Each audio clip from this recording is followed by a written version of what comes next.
السلام عليكم، اهلا بكم في قناتي سويت اند صور مع رنا. يا رب تكونوا بخير. لو اول مره تشوفوا فيديو من فيديوهاتي وناويين تشتركوا في القناه، وانتوا بتشتركوا في القناه ابقوا فعلوا الجرس علشان توصل لكم كل الاشعارات الخاصه بالقناه عندي. نزلت لكم الفول امبارح، والنهارده الطعميه برضو بطريقه ماما. متنسوش تقولها الفاتحه تترحموا عليها، بجد هتعجبكم قوي. طعميه ولا اجمل ولا اروع من كده حقيقي. هتنسوا الجاهز خالص، مش هتجيبوها غير لو شمتوها هي بتتقلي في الشارع، بس مش اكتر من كده. شوفوا يا جماعه، ده كيلو من الفول المدشوش. انا نقعاه ليله كامله، بيتغسل كويس جدا لانه بينزل ميه كتيره مش نضيفه، وبعد كده بنبتدي نحطه ليله كامله في الميه. ويفضل يعني لو عندكم وقت او رفاهيه في الوقت ان احنا كل شويه نغير الميه عليه كل ساعتين 3. الكيلو ده بقى خدنا معاه ايه؟ خدنا معاه كرات او بصل اخضر حزمه وحزمه، وكزبرة ناشفة حزمة برضو، وعليه بصلتين كبار متقطعين كده حلوين زي ما انتوا شايفين كده، وراس توم، ومعلقة كبيرة ممسوحة من الملح، بس مش اكتر من كده. المية دي عشان احنا هنعملها في الخلاط فهنضربها في المية. الكيلو هياخد مننا كوبايتين مية. الكيلو هياخد مننا كوبايتين مية، اوعوا تزودوا عن كده.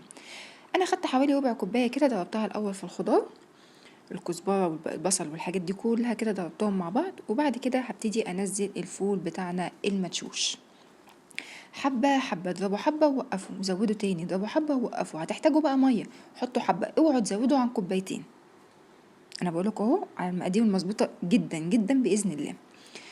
تقعدوا بقى تقف معاكوا تهزوها بالمعلقة، نقلب من فوق لتحت، ندخل كف ايدينا ونطلعه تاني زي ما انتم عايزين. بصوا هوريكوا حاجة. انا الاول اللي عملتها بالخضره اهي، وبعد كده شلتها، وبعد كده حطيت بقى ايه فول مدشوش من غير خضره. شايفين اللونين طبعا مختلفين. طيب هقلبهم كلهم مع بعض.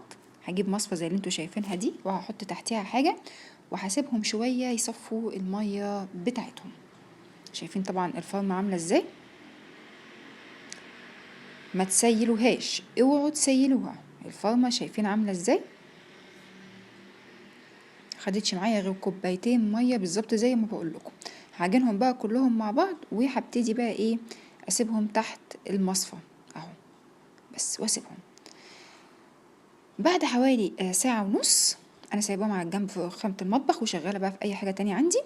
ادي كوباية ونص مية، انا مش عايزاها تتصفى للاخر، لازم يكون فيها نص كوباية من المية. انا بقول لكم ده شكلها طبعا، بصوا طبعا باين عليها انها لسه فيها سنه ميه. طيب ايه بقى اللي يفرق معانا ويخلينا ما نستغناش عنها؟ طبعا احنا ولا حطينا كربونات ولا اي حاجه زي بتوع الشارع.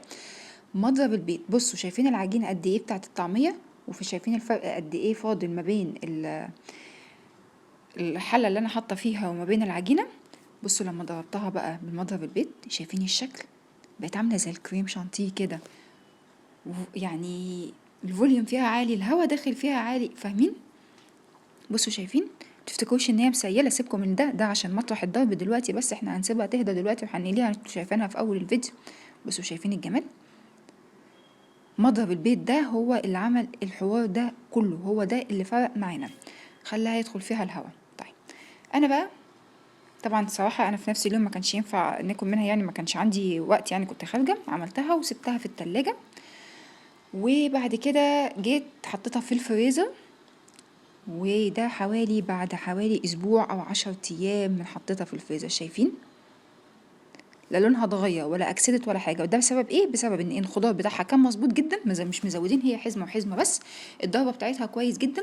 لما نيجي نعملها بقى الحبه، نحط على طرف المعلقه بيكنج باودر.